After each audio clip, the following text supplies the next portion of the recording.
October 2ನೇ ತಾರೀಕು ಬೆಳಗ್ಗೆ 1 ಗಂಟೆಯಿಂದ 5 ಗಂಟೆ ಮಧ್ಯ ನಮ್ಮ ಮನ್ನಾಯ್ಕೇಳಿ ಪೊಲೀಸ್ ಸ್ಟೇಷನ್ ಲಿಮಿಟ್ಸಲ್ಲಿ ಒಂದು ಕೊಲೆ ಆಗಿದೆ.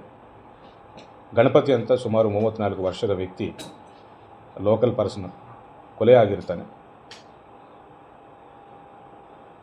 ತಕ್ಷಣ ಪ್ರಕರಣ ದಾಖಲೆ ಮಾಡಿಕೊಂಡು ವಿತಿನ್ 3 hours ನಮ್ಮ ಪೊಲೀಸರು ಆರೋಪಿಗಳನ್ನು ಹಿಡಿದಿದ್ದಾರೆ.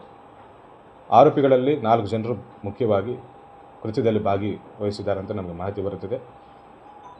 ಅದರಲ್ಲಿ ಒನ್ ಆಫ್ ದ ಅಕ್ಯೂಸ್ಡ್ ಈ ಹಿಂದೆ ಡಿಸೀಸ್ಡ್ ಫ್ಯಾಮಿಲಿಯಲ್ಲಿ ಇದ್ದ ಒಬ್ಬ ಹುಡುಗಿಯೊಟ್ಟಿಗೆ ಸ್ನೇಹವನ್ನು ಬೆಳೆಸಿದ್ದಾನನ್ನೋ ವಿಷಯದಲ್ಲಿ ಡಿಸೀಸ್ಡ್ ಆಗಿರುವ ಗಣಪತಿ ಇವರಿಗೆ ಸ್ವಲ್ಪ ಜೋರಾಗಿ ವಾರ್ನಿಂಗ್ ಕೊಟ್ಟಿದ್ದ ಸಂದರ್ಭ ಆ ವಿಷಯ ನಮ್ಮ ಗಮನಕ್ಕೆ ಬಂತು.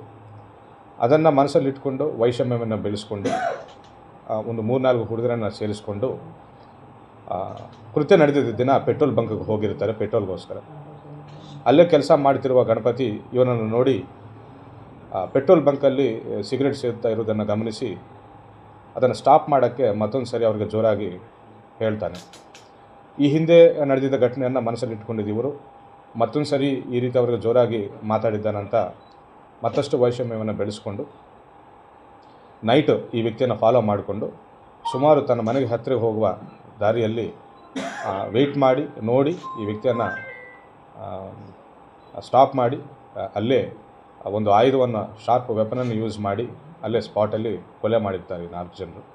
ಕೊಲೆ ಮಾಡಿದ ತಕ್ಷಣ ಆರೋಪಿಗಳು ಅಲ್ಲಿಂದ ಓಡಿ ಹೋಗಿರ್ತಾರೆ. ನಮ್ಮ ಪೊಲೀಸರೆಲ್ಲರೂ ವರ್ಕೌಟ್ ಮಾಡಿ ಆರೋಪಿಗಳನ್ನು ವಿತಿನ್ 3 hours ಮಾರ್ನಿಂಗ್ 10 o'clock ಒಳಗಡೆ ಆರೋಪಿಗಳನ್ನು ದಸ್ತಗಿರಿ ಮಾಡಿದ್ದಾರೆ. ನ್ಯಾಯಾಂಗ ಬಂಧನಕ್ಕೆ ಒಪ್ಪಿಸಿದ್ದಾರೆ ಎಲ್ಲ ಆರೋಪಿಗಳನ್ನು. ಎಲ್ಲರೂ ಒಂದೇ ಊರವರಿದ್ದಾರೆ. ಇವರಿಗೆ ಹಳೆ ಪರಿಚಯನೂ ಇದೆ. ಸೊ ಈ ಹಿಂದೆ ಘಟನೆಗಳು ಕೂಡ ಆಗಿದ್ದಾವೆ ಆರೋಪಿಗೂ ಮತ್ತು ಡಿಸೀಸ್ಗೂ ಮಧ್ಯೆ ಕೂಡ. ಸೊ ಬರ್ತಾ ಬರ್ತಾ ಇವ್ರದ್ದು ವೈಷಮ್ಯ ಬೆಳ್ಕೊಳ್ತಾ ಬಂದಿದೆ. ಅದು ಬಹಳ ಹಳೆಯ ವಿಷಯ, ಬಟ್ ಅದನ್ನು ಮನಸ್ಸಲ್ಲಿ ಇಟ್ಕೊಂಡು ದ್ವೇಷ ಬೆಳೆಸ್ಕೊಂಡಿದ್ದಾರೆ. ಡಿಸೀಸ್ಡ್ ಫ್ಯಾಮಿಲಿಗೆ ಸ್ವಲ್ಪ ರಿಲೇಷನ್ದಲ್ಲಿ ಬರ್ತಾರೆ ಅವರು.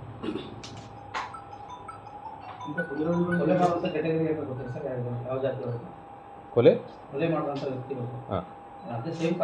ಆಲ್ಮೋಸ್ಟ್ ಆಲ್ ಸೇಮ್ ಕಾಸ್ಟ್, ಒಬ್ಬರಿಬ್ಬರು ಬಿಟ್ಟು ಎಲ್ಲರೂ ಒಂದೇ ಕಮ್ಯುನಿಟಿ ಅವರಾಗಿದ್ದಾರೆ.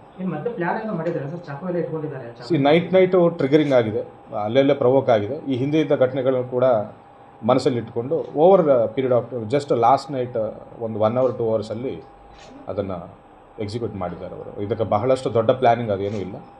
ಹಳೆಯ ವೈಷಮ್ಯಗಳಿತ್ತು ಆ್ಯಂಡ್ ಸಮಯ ಟ್ರಿಗರಿಂಗ್ ಆಗಿ ಬಂದಿದೆ ಅಷ್ಟೇ. ಕೊಲೆ ಆದವನು ಜಸ್ಟ್ ಒಂದು ಪೆಟ್ರೋಲ್ ಬಂಕಲ್ಲಿ ಕೆಲಸ ಮಾಡ್ತಾ ಇರ್ತಾನೆ, ಆವಾಗ ಡ್ರೈವಿಂಗ್ ಮಾಡ್ತಾ ಇರ್ತಾನೆ. ಈ ವ್ಯಕ್ತಿಗೆ ಯಾವುದೇ ರೀತಿಯ ರಾಜಕೀಯ ಹಿನ್ನೆಲೆ ಇಲ್ಲ.